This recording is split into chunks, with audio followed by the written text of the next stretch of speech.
जय हिंद फ्रेंड्स। कैसे हैं? आई होप कि आप सब अच्छे होंगे।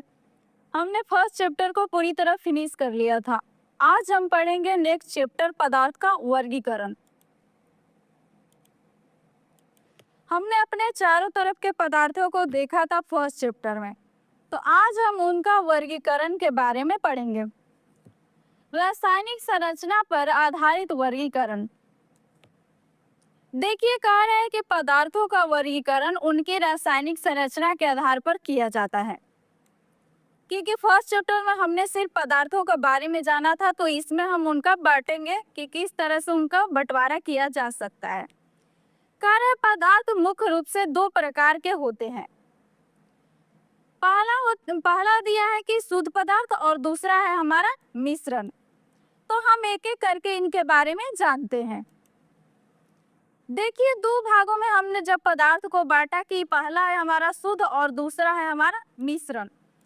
तो जो हमारा शुद्ध पदार्थ होता है उसमें हमारा तत्व आता है और यौगिक आता है। और जब हम मिश्रण है जो हमारा, तो इसमें भी दो तरह के मिश्रण आते हैं, जिसमें समांगी मिश्रण होंगे और नेक्स्ट होगा विसमांगी मिश्रण। अब देखिए, हम पढ़ेंगे शुद्ध पदार्थ में पहले हम तत्व को। तो हम शुरू करते हैं एलिमेंट। कह रहा है कि तत्व एक शुद्ध एवं सरलतम पदार्थ है। इस भौतिक या रासायनिक विधि द्वारा दो या दो से अधिक सरल पदार्थों में विभाजित नहीं किया जा सकता है। आप कोई भी विधि लगाएं, अगर भौतिक लगाएं या फिर रासायनिक लगाएं, इस दोनों विधियों के द्वारा आप तत्व को तोड़ नहीं सकते हैं, उसे और छोटे छोटे पार्टिकल नहीं कर सकते हैं, क्योंकि ये प्योर शुद्ध पदार्थ होता है। अर्थात तत्व जो है वह पदार्थ है जिसे और सरल पदार्थों में तोड़ा नहीं जा सकता है। ये ऑलरेडी इतने छोटे होते हैं कि इनके और टुकड़े नहीं किए जा सकते हैं तत्व को। अब देखिए, तत्व के एग्जांपल में आप रख लीजिए, जैसे में आपके पास है हाइड्रोजन। ये हाइड्रोजन है। आप ऑक्सीजन देखिए, फिर नाइट्रोजन, फास्फोरस एवं सल्फर। बहुत सारे एग्जाम्पल में तत्व के आ जाएंगे। कॉपर, चांदी हो जाएगा, फिर सोना, प्लेटिनम, ये सारे। अब इनके जो कण है हाइड्रोजन के, आप इन्हें और तोड़ करके और छोटे छोटे पार्ट में नहीं डिवाइड कर सकते। इनके परमाणु बहुत छोटे होते हैं। ये सारे एग्जाम्पल आपके तत्व में आ जाएंगे। नेक्स्ट है हमारा तत्व की विशेषताएं। तत्व में क्या क्या विशेषताएं पाई जाती है? तो कहा रहा है कि एक ही प्रकार के परमाणुओं से मिलकर बना होता है। इनके जो परमाणु होते हैं, एक ही तरह के परमाणु इनके बीच पाया जाता है, जिसके कारण अब इसे आप और अधिक तोड़ नहीं सकते हैं। कहा रहा है कि प्रत्येक तत्व के अपने विशिष्ट गुण होते हैं। मतलब जो भी तत्व होगा, मान लीजिए आपके पास हाइड्रोजन है या फिर ऑक्सीजन है, उनका अपना अपना विशिष्ट गुण होता है सभी तत्व का। प्रत्येक तत्व की अपनी पहचान उनके विशिष्ट गुणों से होती है। मतलब कि जिस तरह से इंसान का पहचान उनके गुणों से होता है, उसी तरह से जितने भी तत्व पाए जाते हैं उन सबका पहचान उनके विशिष्ट गुणों के आधार पर होता है। अब देखिए, इनके लिए महत्वपूर्ण तथ्य कह रहे हैं। देखिए, जल, आपके पास जो हमने हाइड्रोजन को पढ़ाया कि हाइड्रोजन एक तत्व है, ऑक्सीजन भी एक तत्व है, लेकिन जब हम इन दोनों के रिएक्शन करा के जल बनाया तो ये तत्व नहीं रहे। ये क्या बन गए? ये यौगिक बन गए, क्योंकि अब इन्हें आप अलग अलग तोड़ सकते हैं। हाइड्रोजन ऑक्सीजन के साथ हाइड्रोजन के दो परमाणु मिलकर के जल का निर्माण किए, तो आप इसमें से हाइड्रोजन और ऑक्सीजन को आसानी से तोड़ के अलग कर सकते हैं। जबकि बना ये दोनों है, देखिए, तत्व से ही, लेकिन अब ये मिल करके जो बना पदार्थ ये यौगिक हो गया। उसी तरह से देखिए, यहाँ सोडियम और Cl, क्लोरीन और सोडियम मिल करके यहाँ NaCl बना रहा है। ये एक तत्व नहीं रहा, क्योंकि ये यौगिक बन गया। क्योंकि आप इसे NaCl को तोड़ करके Na और Cl में अलग अलग कर सकते हैं, जबकि आप तत्व को अलग अलग नहीं कर सकते हैं। इस तरह से अब तक 118 तत्व क्या हो गया है?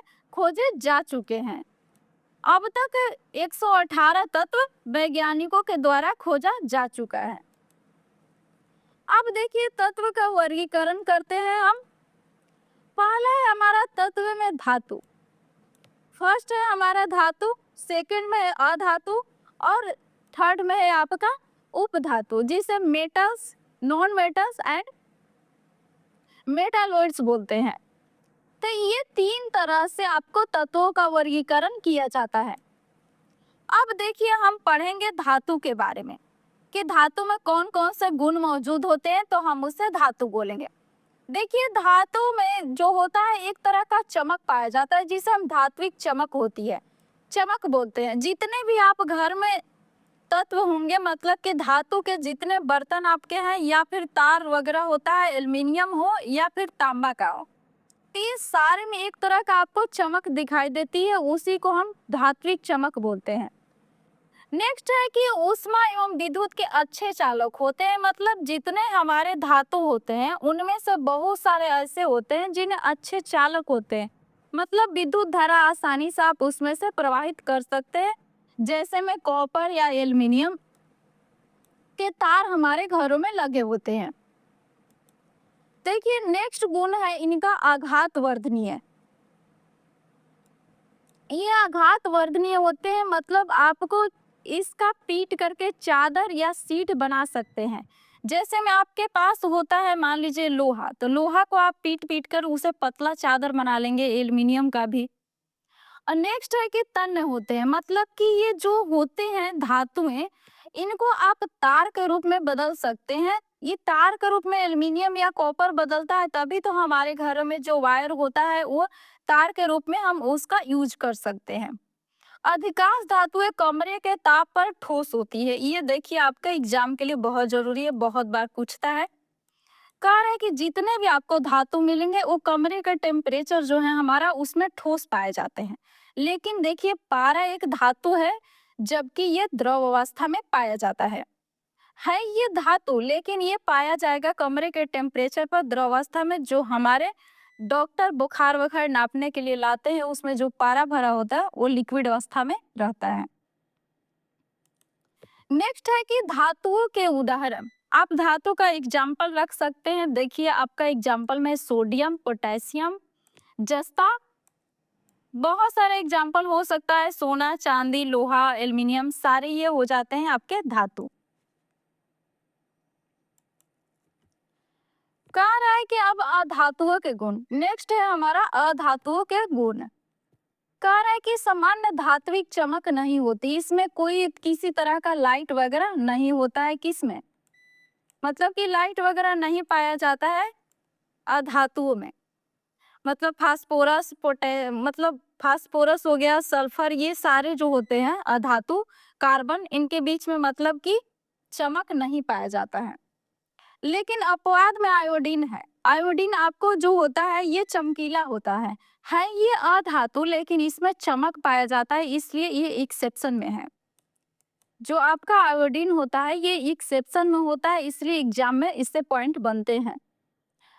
अधातु होता है जो उनमें धात्विक चमक नहीं पाया जाता है, लेकिन आपका आयोडीन है, इनके बीच में चमक पाया जाता है। ऊष्मा एवं विद्युत के कुचालक होंगे। आप घर में जो कार्बन है, मतलब जैसे लकड़ी या फास्फोरस, ये सब जो होते हैं अधातु, इनमें कुचालक होते हैं बहुत सारे। लेकिन आपको एग्जाम्पल में एक और याद रखना है, ग्रेफाइड को। ग्रेफाइड अधातु है, लेकिन फिर भी उनके भी उससे विद्युत धारा प्रवाहित हो जाता है, मतलब वो सुचालक होता है, इसलिए वो एक्सेप्शन में है। नेक्स्ट है आपका धातुओं के गुण। नेक्स्ट देखिए, कह रहा है कि प्राय गैस के रूप में पाए जाते हैं, मतलब जितने भी अधातु होते हैं वो गैस के रूप में ज्यादातर पाए जाते हैं। ठोस अधातुएं जो होती हैं वो मुलायम होगी और भंगुर हो जाएगी, होती है, मतलब कि बहुत मुलायम होती है। भंगुर मतलब कि वो आसानी से आप उसे पीट करके तोड़ सकते हैं, टूट जाती है। तो अधातु मतलब गैस की अवस्था में पाई जाती है, लेकिन जो ठोस अवस्था में पाई जाएगी वो आसानी से टूट जाती है। इसमें भी एक्सेप्शन में आपका है ब्रोमीन। देखिए ब्रोमीन जो है ना, हमने बताया कि अधातु गैस या ठोस अवस्था में पाई जा सकती है, लेकिन जो आपका ब्रोमीन होता है ना, ये आपका द्रव अवस्था में पाया जाता है। ये आपका एक्सेप्शन है इसमें, bromine. Thank you so much watching this video. I hope कि वीडियो पसंद आया होगा, तो लाइक शेयर एंड चैनल को सब्सक्राइब करना बिल्कुल ना भूलिएगा। आज के लिए इतना ही।